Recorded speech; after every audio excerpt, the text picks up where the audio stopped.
The apples hit the floor when she said my name, my real name, the one I didn't know was mine. Fluorescent lights buzzed overhead as 27 years of careful lies collapsed between checkout lanes 3 and 4. I'd always thought the hollow feeling in my chest was just who I was, not the echo of something stolen. But there she stood, this stranger with familiar eyes, clutching a bag of flour and pieces of my past. Isadora, she called me, her voice breaking on syllables my parents had abbreviated away. I've been looking for you since 1998. And suddenly, I wasn't Isa Wynn anymore. I was someone's missing piece, someone's unforgotten ghost, someone's decades-long search finally ended in the mundane miracle of a grocery run. There's something about Halberton Bay that's always felt both familiar and foreign to me. The salt-tinged air, the way the fog rolls in from the ocean on Tuesday mornings, the rhythm of a small coastal town where everyone seems to know your business before you do. I've lived here most of my life, at least, the life I remember, but I've never quite shaken the feeling that I'm playing a part in someone else's story. My name is Isa Wynn. I work at the Shoreline Gallery downtown, curating local artists and occasionally selling one of my own watercolors when I'm feeling brave. My life is quiet, predictable. Wake up at 6:30, coffee on the porch if weather permits, work at the gallery, dinner alone or with friends, repeat. It's not exciting, but it's mine. Or, at least, I thought it was. It was a Tuesday when everything changed. Tuesdays are when I do my grocery shopping, after work, before the midweek rush. Hanson's Market is never crowded then, which is why I noticed her immediately. An older woman, maybe in her 70s, standing in the next checkout line with just a single bag of flour. She had silver hair pulled back in a loose bun, wire-rimmed glasses, and a faded blue cardigan that had seen better days. But it wasn't her appearance that caught my attention, it was the way she was staring at me. Not the casual glance of a stranger, but the intense focus of someone who thinks they've seen a ghost. I looked away, pretending to be fascinated by the tabloid headlines. When I glanced back, she was still watching me. I felt a chill race at my spine despite the stuffiness of the market. The cashier asked if I wanted paper or plastic, and I jumped. "Paper, please," I said, too loudly. I was loading my apples into my reusable bag when I felt a presence beside me. "Excuse me," a voice said, soft but clear. I turned to find a woman from the next aisle standing close, too close. The flour was clutched against her chest like a shield. "Yes," I managed, my throat suddenly dry. "I'm sorry to bother you," she said, her eyes never leaving my face. "But you look just like my niece." A compliment. That's all it was. Just a sweet old lady making conversation. So why did my skin feel like it was crawling? Oh, I laughed nervously. I have one of those faces, I guess. "No," she said firmly. "You don't." She stepped closer, and I could smell lavender soap. "My niece disappeared in 1998. She would be about your age now." My laugh died in my throat. "I'm sorry to hear that," I said, genuinely. "That must have been terrible for your family." "It was," she nodded. "We never stopped looking for her." She hesitated, then asked, "Would you mind telling me your name?" It seemed harmless enough. "Isa," I said. "Isa Wynn." The woman's face drained of color. The bag of flour slipped from her grasp and hit the floor with a soft thud, a cloud of white billowing around our feet. "What did you say?" she whispered. "Isa Wynn," I repeated, my heart suddenly pounding. "Why?" Her eyes filled with tears. "My niece's name was Isadora Wynn." The apples tumbled from my hands, red orbs rolling across the grimy linoleum floor. The cashier started to say something about cleanup, but her voice faded into white noise. I stared at the woman, trying to make sense of what she'd said. That's just a coincidence," I stammered. "Isa is short for Isabella. I was adopted. My parents are August and Geneva Win." The woman's expression shifted, shock, then something harder. "When were you born?" "I need to go," I said abruptly, abandoning my groceries. I threw a $20 bill on the counter and rushed toward the exit, the fluorescent lights suddenly too bright, the air too thick. "Wait," she called after me. "Please, Just tell me when you were born. I pushed through the doors into the parking lot, gulping in the cool evening air. My hands were shaking so badly that I dropped my keys twice before managing to unlock my car. As I drove home, my mind raced with questions. It had to be a coincidence. My name, her niece's name. It wasn't that unusual, was it? But deep down, I knew the truth. Isa wasn't short for Isabella. It wasn't short for anything. It was just Isa, the name I'd always had as far back as I could remember. My parents had never mentioned it being short for anything else. By the time I got home, my nerves were frayed. I poured myself a glass of wine and sank onto my couch, trying to steady my breathing. Coincidence. It had to be. But why had I reacted so strongly? Why had I run? I called my best friend, Eloan Parker. We'd known each other since high school, moved back to Halberton Bay around the same time after college. If anyone could talk me down from this ledge of paranoia, it would be Elle. You're overreacting, she said after I'd explained what happened. Old people get confused all the time.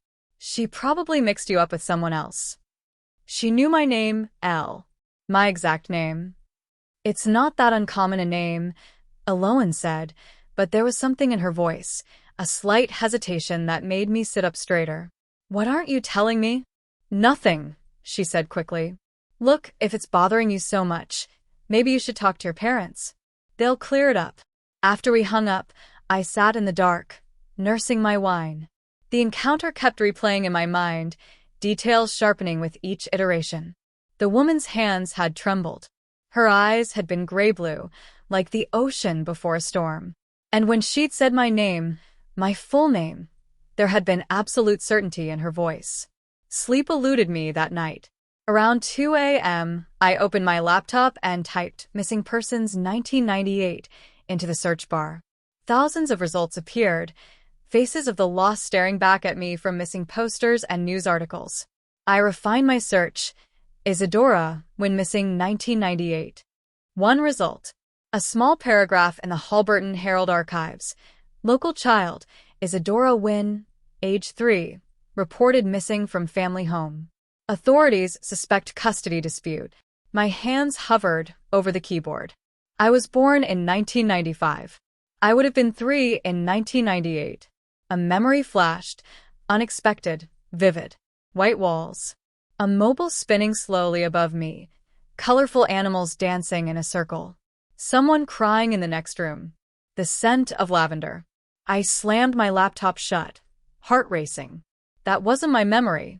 It couldn't be. I grew up in a yellow house with blue shutters, not a white-walled room. My crib had seashells hanging above it, not animals. Didn't it? For the first time in my life, I couldn't picture my childhood bedroom clearly. The details blurred, shifted, rearranged themselves like puzzle pieces that didn't quite fit. I didn't sleep that night. Morning came with no answers, only more questions. I called in sick to the gallery, something I never did. Instead, I drove back to Hanson's Market, arriving just as they opened. I wandered the aisles, pretending to shop while watching the entrance. Minutes stretched into hours. Just as I was about to give up, there she was, the woman from yesterday, carrying the same empty basket. Our eyes met across the produce section. This time, neither of us looked away. You came back, she said simply. I need answers, I replied. She nodded. My name is Marigold Halley, and I think you're my niece. We sat in the small cafe attached to the market, 2 cups of untouched coffee between us. Marigold's hands trembled slightly as she reached into her worn leather purse and pulled out a small photo album. I've carried this with me every day for 27 years, she said, sliding it across the table. I hesitated before opening it. What would I find inside? What truth was I about to uncover that I couldn't unlearn? The first photo showed a young woman with dark hair like mine, holding a baby wrapped in a yellow blanket. That's my sister, Elaine, Marigold explained. Your mother. And you, the day you came home from the hospital. I turned the page. A toddler with wild curls and bright eyes smiled at the camera, clutching a stuffed rabbit. The child was sitting on a worn red tricycle in front of a white house with green trim. That's you on your 3rd birthday, Marigold said softly. 1 week before you disappeared. My fingers traced the outline of the little girl's face. She looked like me, the same eyes, the same dimple in her left cheek when she smiled. But I had no memory of this house, this tricycle, this rabbit. I was adopted, I said, my voice steadier than I felt. My parents told me they adopted me from a distant cousin who died suddenly. There was never any mention of this. Marigold's expression hardened. There wouldn't be. The people who took you made sure of that. Took me? The words felt heavy, dangerous. What are you saying? Your mother and father were separated, she explained. Elaine had custody, but your father, he didn't accept the court's decision. He came to the house one night when I was supposed to be watching you. Her voice cracked. I just stepped out for 10 minutes to pick up medicine from the pharmacy. When I came back, you were gone. I shook my head, trying to process what she was saying. If what you're telling me is true, then my adoptive parents. They weren't your father's allies, if that's what you're thinking, Marigold said. The investigation revealed that your father sold you to pay off gambling debts. The people who bought you, they had connections. They made you disappear. The cafe seemed to spin around me. This couldn't be real. My parents, August and Geneva Win, were respectable people. August was a former city councilman, now retired. Geneva volunteered at the local hospital. They had raised me with love, with care. Hadn't they? I need proof, I said finally. More than just photographs and stories. Marigold nodded. I've been searching for you for 27 years, Isadora. I have more than stories. As we left the cafe, a strange feeling of being watched crept over me. I scanned the parking lot but saw nothing unusual. Just shoppers going about their day, unaware that my entire world was crumbling beneath my feet. Back at the gallery, I tried to focus on work, but my mind kept returning to Marigold's photographs, to the little girl on the red tricycle, to the story of a child stolen and sold. Around noon, I heard the bell above the door chime. I looked up from the reception desk, expecting a customer, but the gallery appeared empty. Hello, I called. Can I help you? No answer. I stood and walked through the main exhibition space, past watercolors of the bay and sculptures made from driftwood. Everything seemed normal until I noticed my office door was ajar. I never left it open. Heart pounding, I approached slowly. Is someone there? A crash from inside, then a figure pushed past me. A man in a dark jacket, face obscured by a baseball cap. He was gone before I could react, disappearing through the rear exit. I rushed into my office. Papers were scattered across the floor, my desk drawers pulled open. What had he been looking for? As I began to clean up the mess, I noticed something on the floor that wasn't mine, a torn photograph. I picked it up, turning it over in my trembling hands. It showed a woman who looked remarkably like me, standing in front of the White House with green trim from Marigold's photos. Across the back, someone had written, Elaine, summer 97. Marigold's sister. My mother? I called the police to report the break-in, but without anything obviously stolen. They didn't seem concerned. Probably just kids, the officer suggested. We'll drive by more frequently for a few days. After he left, I called Aloan. Someone broke into the gallery. I told her. And that woman from the market, Marigold, she showed me photos. Photos of me as a child, with a woman who looks just like me. Silence on the other end of the line. Are you there? I'm here, she said finally. Isa, I think you should be careful. People can fake photos these days. This woman could be scamming you. Why would anyone target me for a scam? I'm nobody. I don't know, Aloan said. But something doesn't feel right. Just promise me you'll be careful. Don't give her any money or personal information. After we hung up, I couldn't shake the feeling that Aloan was hiding something. We'd been friends for over a decade. I knew when she was holding back. The next morning, I drove to the Halberton County Archives. The building was old and smelled of dust and forgotten things. A bored clerk directed me to the microfiche machines where local newspapers were stored. It took hours of searching before I found it, a small article dated June 17, 1998. 3-year-old still missing. Police continue to search for Isadora Wynn, age 3, missing from her mother's home since June 10th. Initial suspicions of a custody-related abduction have yielded no results, as the child's father, Thomas Wynn, has cooperated fully with authorities. Anyone with information is urged to contact the Halberton Bay Police Department. Below the article was a sketch, an age progression of what Isadora might look like at age 6. The resemblance to my childhood photos was undeniable. My hands shook as I printed the article. Thomas Wynn, not August Wynn. I had never heard of Thomas Wynn. On my way home, I drove past my parents' house. August's car wasn't in the driveway, but Geneva's was. I should stop, I thought. I should confront her with what I'd found. Instead, I drove on, not ready for that conversation. When I got home, there was a voicemail from August. Isa, honey, I'm going to be out of town for a few days. Business in Portland. Your mother mentioned you've been acting strange. Call us if you need anything. Business in Portland. August was retired. He hadn't had business anywhere in years. That night, my phone rang just after midnight. Unknown number. Hello. I answered cautiously. Heavy breathing, then a deep voice I didn't recognize. Stop asking questions. This isn't your story to tell.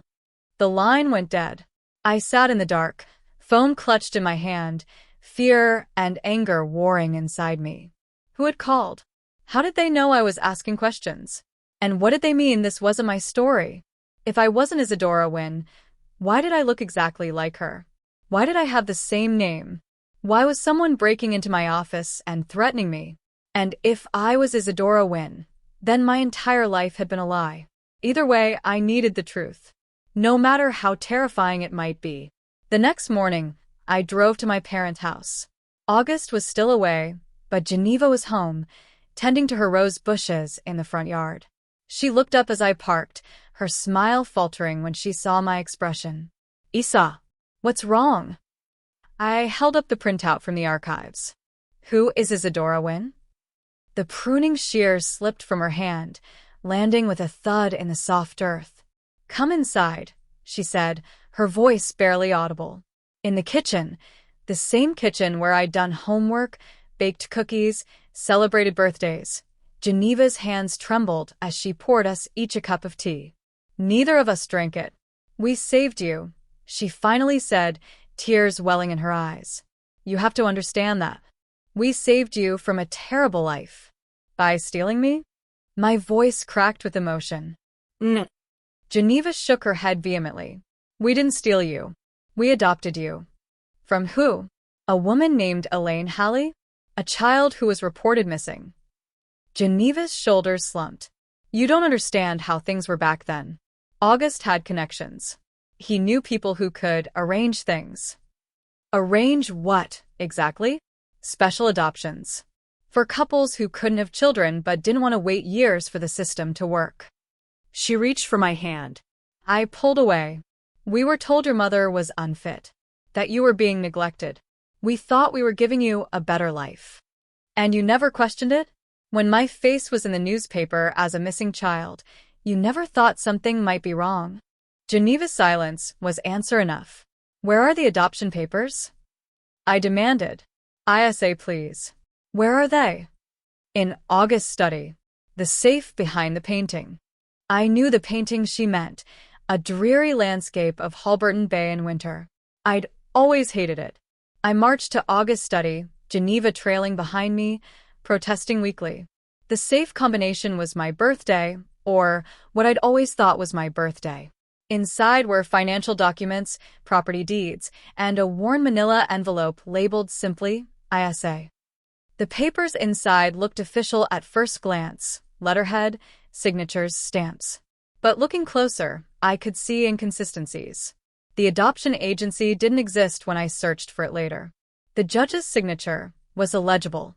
There was no court case number. These weren't adoption papers. They were forgeries. As I stood there, staring at the evidence of my stolen life, a memory flashed, vivid and terrifying. A woman screaming, being lifted from my bed, a hand over my mouth, dark spaces, floorboards above my head, the smell of earth and fear. Isa.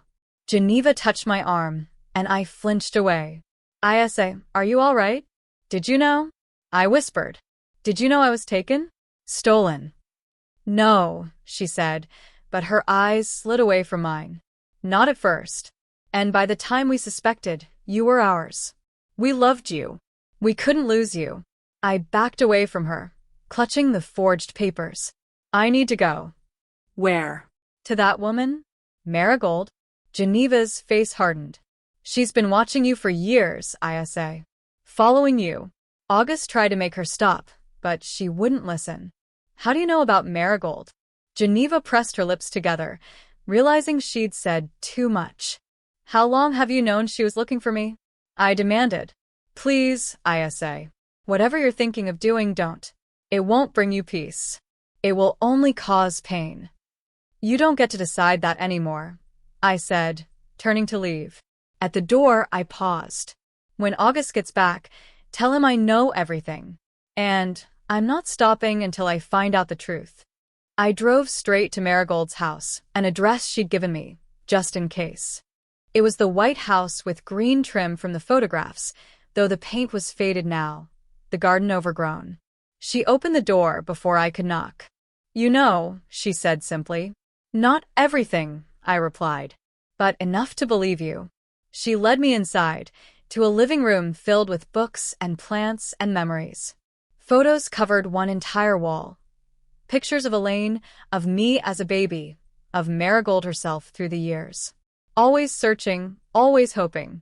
I want to show you something, she said, leading me to a door off the kitchen. It opened to reveal a narrow staircase descending into darkness.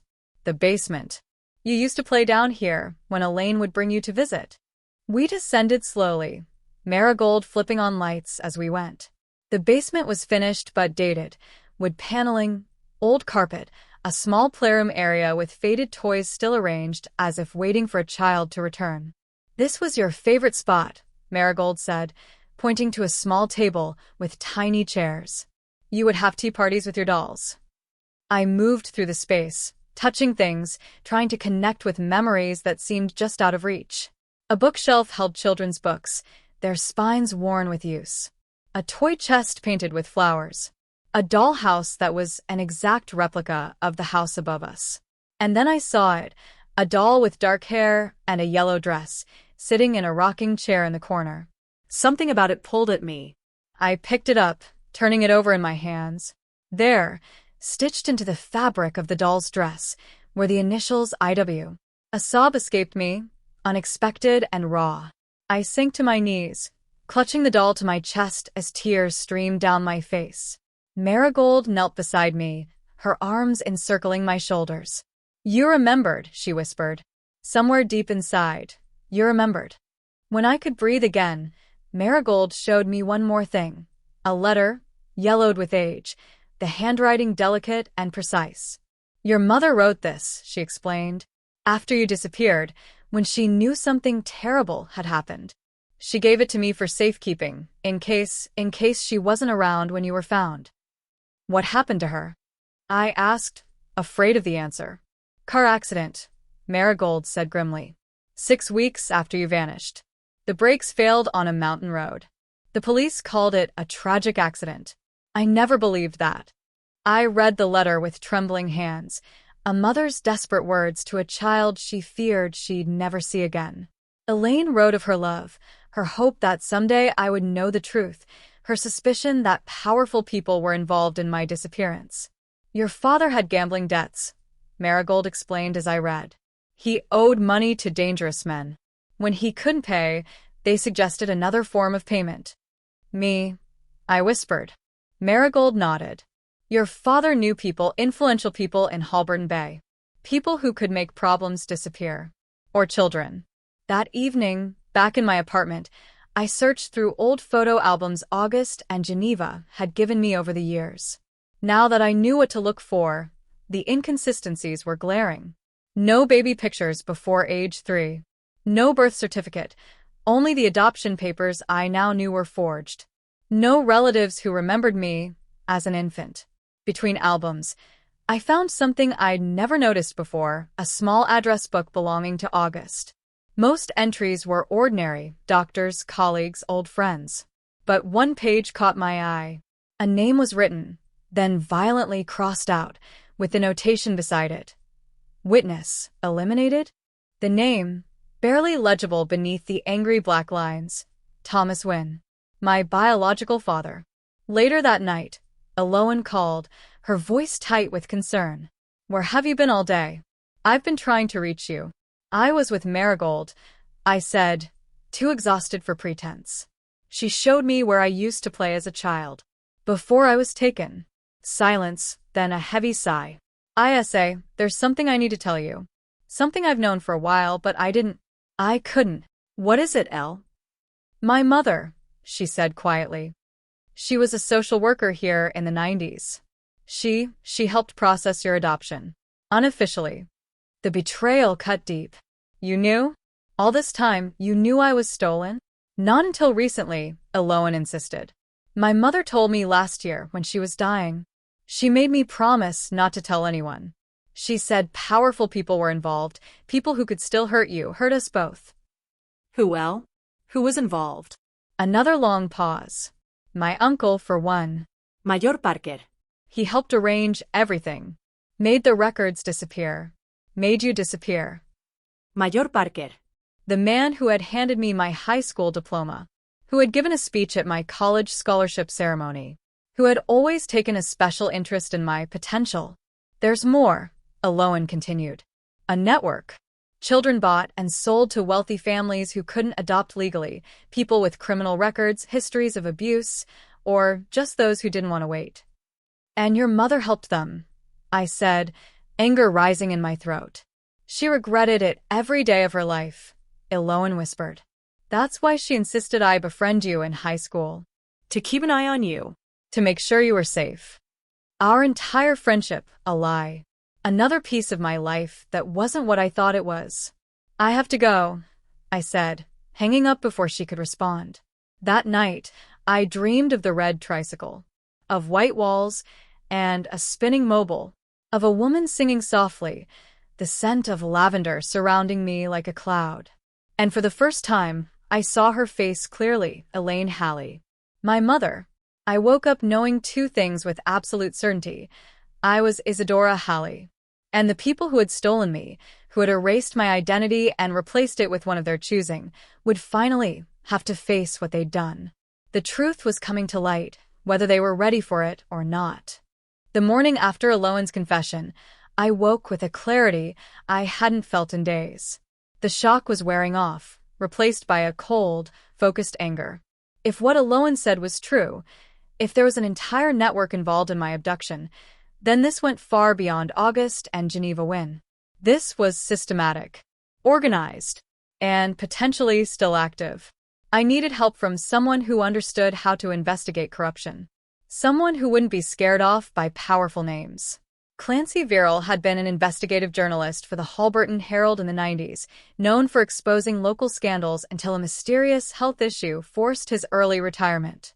Now he ran a small bookstore on the edge of town, selling used paperbacks and hosting poetry readings on Sunday afternoons. According to local gossip, he'd been silenced by the same people he'd tried to expose. The bookstore smelled of old paper and coffee. A bell jingled overhead as I entered, and a man looked up from behind the counter. Clancy was in his 60s now, with salt and pepper hair and sharp eyes behind thick glasses. "Can I help you find something?" he asked. "Information," I said, "about a missing child case from 1998. His expression didn't change, but something shifted behind his eyes. "We're about to close for lunch," he said loudly, though it was only 10 a.m. He flipped the sign on the door to closed and led me to a back room cluttered with boxes of books. "You're her, aren't you?" he asked once the door was shut. "Isadora Halley." I nodded, not bothering to ask how he knew. "I've been waiting for this day," he said, pulling a locked filing cabinet from beneath a desk. "Hoping for it, honestly." "Sit down." "This might take a while." For the next 2 hours, Clancy showed me evidence he'd collected about my case. Interviews, timelines, witness statements that never made it into official reports. Photos of Mayor Parker meeting with August Wynn weeks before my abduction. Records of suspicious payments. All of it pointing to an organized operation. I tried to publish what I found, Clancy explained, but Mayor Parker killed the story. Threatened to destroy the newspaper if my editor ran it. Then I had a heart attack. At least that's what the doctors were paid to call it. Why didn't you go to the state police? I asked. Or the FBI? I tried. Files disappeared. Witnesses changed their stories. Eventually, I realized I was putting people in danger just by asking questions. He looked at me intently. Including you. What do you mean? There was a plan to permanently solve the problem. That's a direct quote from a conversation I recorded between Parker and his chief of police. I took what evidence I had and threatened to release it all if anything happened to you. That's when they backed off. Decided to just bury everything instead. A chill ran through me. You saved my life. Maybe. Or maybe I just postponed the inevitable. He pushed a thick folder toward me. This is everything I have. Be careful with it. These people, they're still in power. Still dangerous. Why give this to me now? Because you're asking questions. And if you're going to do that, you should be armed with the truth. He hesitated. Plus, there's something else. Something I discovered but could never prove. I think there were others. Other children. How many? I whispered. At least a dozen over a 10-year period. Children who disappeared from troubled homes, custody disputes, even foster care. All of them placed with wealthy, connected families. All of the records buried or destroyed. I left Clancy's bookstore with the folder hidden in my bag and a new sense of purpose. This wasn't just about me anymore. It was about all of us, the stolen children of Halberton Bay. That evening, I received an invitation to the annual Halberton Bay Arts Foundation Gala, a charity event I usually attended as the gallery director. This year's guest of honor, former Mayor Richard Parker. I'd never been able to afford the formal dinner portion before, but this year I splurged on a full ticket. If Parker was involved in my abduction, I wanted to look him in the eye.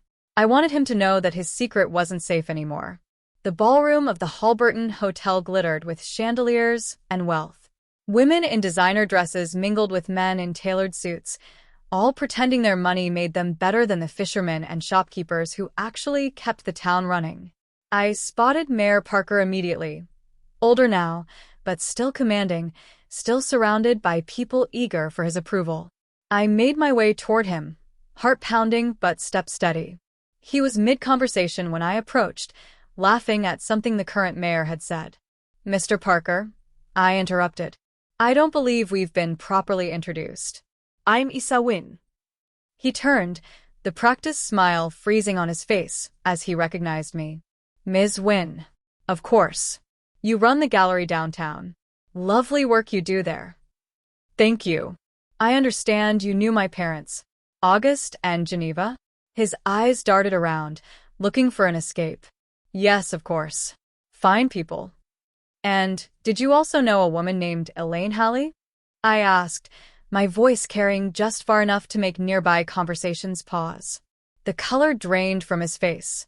I'm afraid I don't recall the name. That's strange, because she was quite well known in 1998. Her daughter disappeared that year.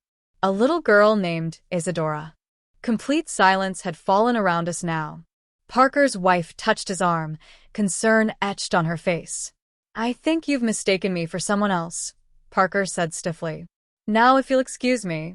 No, I don't think I have, I said, stepping closer. I think you know exactly who Isadora Halley is. I think you helped make her disappear. Security was moving toward us now. Two men in dark suits with earpieces, responding to a subtle signal from Parker. You should leave, Parker hissed, before you embarrass yourself further. I'm not the one who should be embarrassed, I replied. But I promise you, by the time I'm finished, everyone in this town will know what you did. What all of you did. The security guards reached us, each taking one of my arms. This woman is unwell, Parker announced loudly. Please escort her out. As they led me away, I called over my shoulder. Ask him about the other children.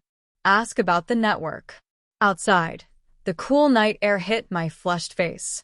I'd made a scene, exactly what I'd intended. People would talk. Questions would be asked. The perfect, polished facade was beginning to crack. My phone rang as I walked to my car. It was Marigold, her voice tight with panic. "Isa, the police are here. They're saying I broke into a storage unit at Halberton Self-Storage. They're arresting me." What? "That's ridiculous." "Unit 447, she said quickly, before the line went dead. I drove straight to the police station, but they wouldn't let me see her. "Processing," the desk sergeant said with a bored expression. "You can bail her out in the morning." I spent a sleepless night researching Halberton Self-Storage. The facility had been owned by the Parker family since the 1980s. Unit 447 was in the climate-controlled building, reserved for long-term storage of sensitive materials. At 9 a.m., I paid Marigold's bail, a surprisingly high amount for a simple trespassing charge. She looked exhausted as she emerged from the holding area. "What happened?" I asked as we hurried to my car. "I've been watching that storage unit for years," she explained. "Richard Parker visits it every month, always alone, always after hours. I tried to get in once before, about 10 years ago, but the security was too tight. Yesterday, I saw them changing the locks. I thought it might be my only chance." "What's in there?" "I don't know. I triggered an alarm before I could get inside. But whatever it is, Parker doesn't want anyone to find it." We drove to a diner on the outskirts of town to plan our next move. If the storage unit contained evidence about the trafficking network, we needed to see it. But after Marigold's arrest, security would be heightened. "We need a distraction," I said finally. "Something to draw attention away from the storage facility." That's when my phone rang, alone. "I heard what happened at the Gala," she said without preamble. "My uncle is furious. He's called an emergency meeting with all the old board members." "Good," I said coldly. "Let them panic." "Isa, you don't understand. These people, they'll destroy you to protect themselves." "Like they destroyed my mother?" Silence on the line. I need to know whose side you're on." A long pause then. "You deserved better than this. All of you did. All of us. The others. The ones like you." Her voice broke. "I can help. I have access to sealed court records through my law firm. Records my uncle thinks were destroyed years ago." That night, while Richard Parker and his associates gathered at his home to discuss damage control, Alohan leaked decades of sealed family court records to Clancy Viral. And while the town's attention was focused on the bombshell revelations beginning to circulate online, Marigold and I broke into Unit 447. The lock was simple enough to pick with tools borrowed from Clancy's investigative days. Inside, we found stacks of dusty boxes, each labeled with a year and a case number. In the corner stood a filing cabinet filled with surveillance tapes, adoption papers, and photographs. Dozens of children, including me, documented like inventory. Most chilling was a ledger containing names, dates, and amounts, children sold to the highest bidders. Some names I recognized, children who had moved to town suddenly during my school years. Children who, like me, never quite fit in. One name jumped out at me. Miles Thorne. I knew that name, not from memory but from dreams. A little boy with serious eyes who appeared in my nightmares, always warning me about monsters in the shadows. According to the ledger, Miles had been placed with the Thorne family in Seattle. He would be my age now. We photographed everything, careful not to disturb the arrangement of the boxes. This evidence needed to reach the right hands, not local authorities who might be compromised, but state police, FBI, journalists who couldn't be bought. Clancy was waiting when we returned to his bookstore, his eyes bright with vindication. "It's happening," he said, turning his laptop to show us a breaking news alert. Alohan's documents are already making waves. 3 former Halberton officials have been named in a state investigation into corruption and child trafficking. "It's not enough," I said, showing him the photos from the storage unit. "We need to go bigger." The next day, Clancy published an explosive exposé on his long-dormant blog, detailing the network of child trafficking in Halberton Bay. Within hours, it had been picked up by national news outlets.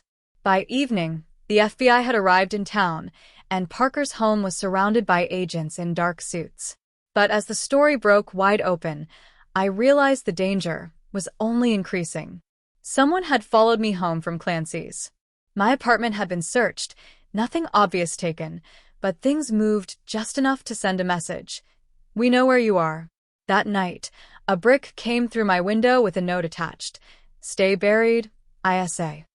Too late for that, I thought. I was done being buried. The FBI moved quickly once they had the evidence from Unit 447, arresting Richard Parker, the former police chief, and several other conspirators within days. August returned from his mysterious business trip to find federal agents waiting at his home. Geneva was taken in for questioning the same day. I watched from a distance as my adoptive mother was escorted to a waiting car, her face crumpled with fear and shame. Despite everything, some small part of me ached for her. She had been my mother for 27 years, regardless of how our relationship began. The preliminary hearing was held in the county courthouse, a grand old building where I'd once gone on a school field trip. I sat in the back row, Marigold beside me, as Geneva took the stand. "Did you know the child you adopted as Isa Wynn had been abducted from her biological mother?" the prosecutor asked. Geneva's hands twisted in her lap. "Not at first," she said, her voice barely audible. "August handled everything. He told me it was a private adoption, that the mother was unfit." "And later? When did you learn the truth?" "When I saw the missing person report in the newspaper." A tear slid down her wrinkled cheek. "I confronted August. He said it was too late, that we'd be implicated if we came forward. He said he'd hurt Isa if I told anyone, that he hadn't paid all that money for nothing." A murmur ran through the courtroom. I felt sick, remembering the father I thought I'd known, the man who had taught me to ride a bike, who had cheered at my graduations, who had called me princess well into my 20s. "Your Honor," the prosecutor said, "we request Mr. Wynn be brought in to respond to these allegations." August was led in, handcuffed, his once imposing frame now hunched and defeated. Unlike Geneva, he showed no remorse. He refused to speak, invoking his Fifth Amendment rights for every question. His silence said everything. The case expanded as more evidence came to light. The ledger from Unit 447 led to investigations across multiple states, identifying dozens of children who had been trafficked through the Halberton network over a 20-year period. Some were now adults like me, living lives built on stolen identities. Others had vanished completely, their fate unknown. Among those found was Miles Thorne, now Miles Kelsey, living in Portland. When the FBI contacted him about the case, he asked to meet me. We sat across from each other in a quiet cafe, two strangers connected by a shared trauma.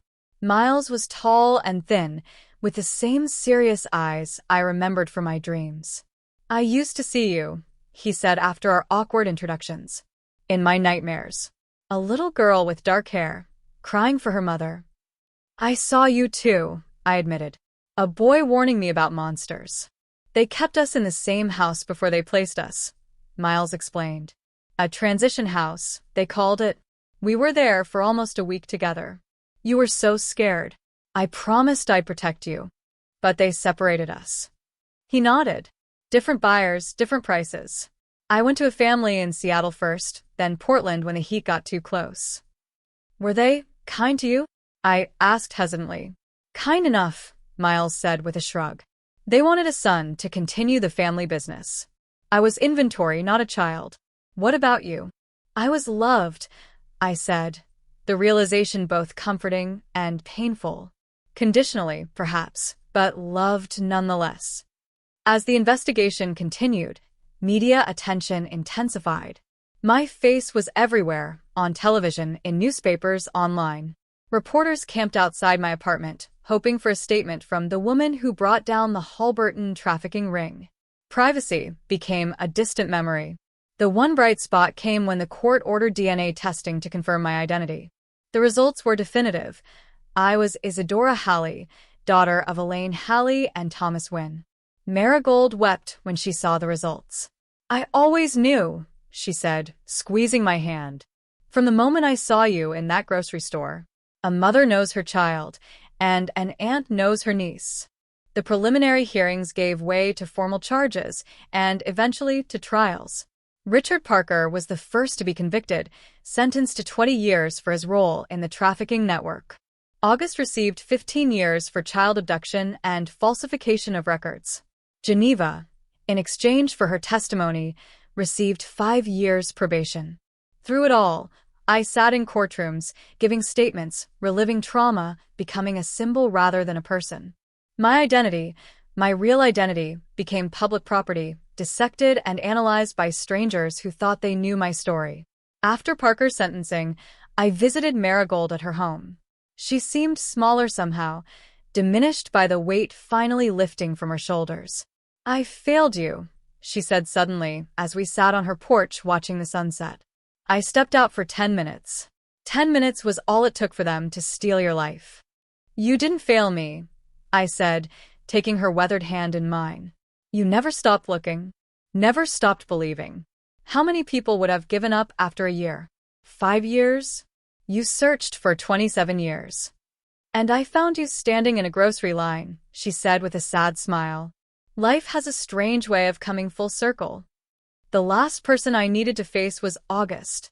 I had avoided visiting him in prison, but as the trials concluded and the media frenzy began to die down, I realized I needed closure.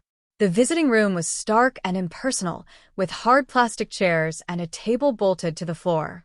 August looked older than his 65 years, his once immaculate appearance now reduced to a prison jumpsuit and institutional haircut. "I didn't think you'd come," he said as I sat across from him. "I almost didn't." We sat in silence for a long moment, the weight of 27 years of lies between us. "Why?" I finally asked. "Why me?" August studied his hands. "You were available. The right age. The right product for the right buyer." "I was a child," I said, my voice tight with anger. "Not a product. To me, you became a child," he said. "My child. I know you won't believe this, but I did love you, Isa. My name is Isadora," I said firmly. "And love doesn't steal children from their mothers." August had no response to that. "I'm not here for an apology," I continued. "I'm here to tell you that you don't own my story anymore. You don't own me. I'm taking back what you stole." I stood to leave, but August called after me. Isadora. "There's something you should know. Your birth father, Thomas. He's still alive." I froze. "Where?" "Prison." Different one than this. "He's been there since 2002. Armed robbery." One more piece of the puzzle, one more complication in my already tangled history. I nodded once in acknowledgement, then walked away without looking back. After the trials ended, I found I couldn't stay in Halberton Bay. The town held too many ghosts now. Around every corner was a reminder of lies, of complicity, of a community that had watched a stolen child grow up and said nothing. I sold the gallery to a young artist with dreams of revitalizing the local art scene. The proceeds, combined with a modest settlement from the civil suit against Parker's estate, gave me enough to start fresh somewhere new. Marigold and I chose a small town on the Oregon coast, far enough from Halberton Bay to escape its shadows, but close enough to the ocean that it still felt like home. We bought a little blue house with a garden where Marigold could grow her herbs and flowers. "It's not the same as before," she said as we unpacked boxes in our new living room, "but maybe that's good. We're not the same either." In our new town, no one knew our story. We were just the aunt and niece who'd moved in from out of state. Nothing remarkable, nothing newsworthy. The anonymity was healing. Through a support group for adult survivors of abduction, I met others who understood the peculiar grief of lost identity. Some had known they were taken, living with the trauma consciously. Others, like me, had discovered the truth later in life, forcing them to reconcile their happy memories with the knowledge that those memories were built on someone else's pain. Miles visited often, driving down from Portland for long weekends. We pieced together our shared past, filling in gaps in each other's memories. He remembered the transition house better than I did, a suburban home with blackout curtains and locks on the outside of the bedroom doors. They kept us drugged most of the time, he explained as we walked along the beach one gray afternoon. That's probably why your memories are so fragmented. Not all of them, I said. I remember you telling me to be brave, that it would be okay. He smiled sadly. I was 7. I had no idea if it would be okay.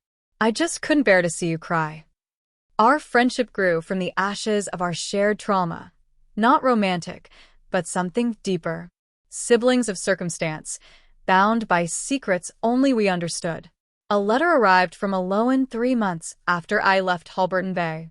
Inside was a handwritten apology and a check for a substantial amount, her inheritance from her uncle's estate, which she was dividing among all the identified victims. I don't expect forgiveness, she wrote, but I hope you know I did what I could when I could. Be well, Isa. Or Isadora, whoever you choose to be now. I put the letter away without responding. Some wounds were still too fresh, some betrayals too deep. Perhaps someday I would find it in me to forgive Aloan for her silence, but not yet. Therapy became a lifeline as I worked through the complex tangle of emotions: grief for the mother I never knew, anger at the people who stole me, confusion about my feelings toward Geneva and August, who had been loving parents despite how our relationship began. During one session, I had a breakthrough about the lullaby that had haunted my dreams, fragments of melody that felt both familiar and foreign. My therapist suggested music therapy, and with the help of a specialist, I reconstructed the song note by note. When I played it for Marigold, she broke down crying. That's Elaine's song, she said through tears. She made it up just for you. She sang it every night when she put you to bed. Some piece of my mother had stayed with me all along, buried deep but never truly gone. Marigold changed too as the months passed. The desperate tension she had carried for decades gradually eased. The constant vigilance gave way to moments of peace, even joy. I used to wake up crying, she confessed one morning over coffee. Every single day for 27 years, I'd wake up and remember you were gone. Now I wake up and you're here. Sometimes I still can't believe it. I began writing down my story, not for publication, not yet, but for myself. I titled it The Girl in the Checkout Line, chronicling everything from that first encounter with Marigold to our new life on the Oregon coast. Writing became a way to process, to reclaim the narrative that had been taken from me. Miles read each chapter as I finished it, offering insights from his own experience. You should publish this someday, he said after reading the final pages. Not for fame or money, but because there are others out there who still don't know who they really are. Your story could help them find their way home. Home. Such a complicated word now. Was home Halberton Bay, where I'd grown up? Marigold's white house with green trim, where I'd spent my first 3 years? Or was it this new place we were building, free from the weight of the past? On the anniversary of my reunion with Marigold, 1 year since that fateful day in Hanson's Market, I woke from a dream so vivid it left me breathless. I was a child again, riding a red tricycle in front of a white house. The sun was warm on my face, the world simple and safe. In the dream, I turned to look behind me, expecting to see the shadows that had haunted my nightmares for years. Instead, I saw only light and a child, myself, smiling back at me. I wrote the dream down in my journal, the final entry in my chronicle of rediscovery. Below it, I added the words that had become my mantra, my declaration of selfhood. I am Isadora Halley. I was taken, but now I have taken myself back. And for the first time since learning the truth about my past, I believed it completely. What pieces of yourself might be waiting to be reclaimed, hidden in plain sight all along? If Isadora's journey resonated with you, please like, subscribe, and share for more stories that explore the hidden depths of identity and the courage it takes to face the truth.